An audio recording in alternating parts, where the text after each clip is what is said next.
News first ಲೈವ್ಗೆ ಸ್ವಾಗತ. ನಾನು ವಿಜಯ್ ವೀರಪ್ಪ. ಮೊದಲಿಗೆ ಹೆಡ್ಲೈನ್ಸ್. 3 ಕ್ಷೇತ್ರಗಳಲ್ಲಿ ಉಪಚುನಾವಣೆ ಕದನ. 7 ಗಂಟೆಯಿಂದಲೇ ಆರಂಭ ಆಗಿದೆ ಮತದಾನ. ಸರತಿ ಸಾಲಲ್ಲಿ ನಿಂತು ಉತ್ಸಾಹದಿಂದ ಹಕ್ಕು ಚಲಾಯಿಸುತ್ತಿರುವ ಮತದಾರರು.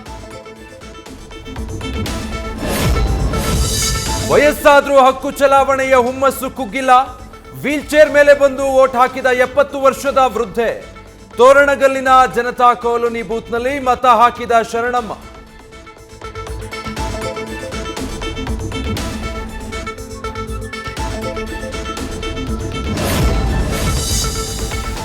ಮೂರು ಪಕ್ಷಗಳಿಗೂ ಪ್ರತಿಷ್ಠೆಯಾಗಿರುವ ಉಪಚುನಾವಣಾ ಕಣ. ಚನ್ನಪಟ್ಟಣದಲ್ಲಿ ಡಿಕೆ ಸೋದರರ ಹಣಿಯಲು ದಳಪತಿಗಳ ತವಕ.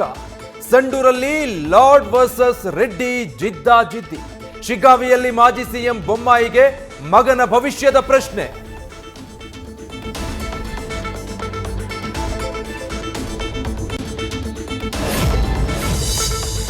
ಕಾಲಿಯ ಕುಮಾರಸ್ವಾಮಿ ಎಂಬ ಜಮೀರ್ ಅಹಮದ್ ಹೇಳಿಕೆ.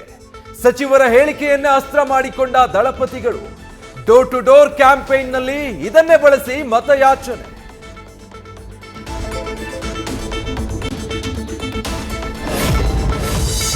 ಜಮೀರ್ ಅಹಮದ್ ಹೇಳಿಕೆಯಿಂದ ಕಾಂಗ್ರೆಸ್ ನಾಯಕರ ಅಂತರ.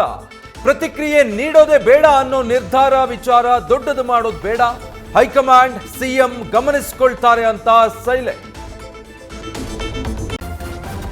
ನ್ಯೂಸ್ ಫಸ್ಟ್ ನಿರ್ಭೀತಿಯಿಂದ ನಿಮ್ಮ ಪರವಾಗಿ.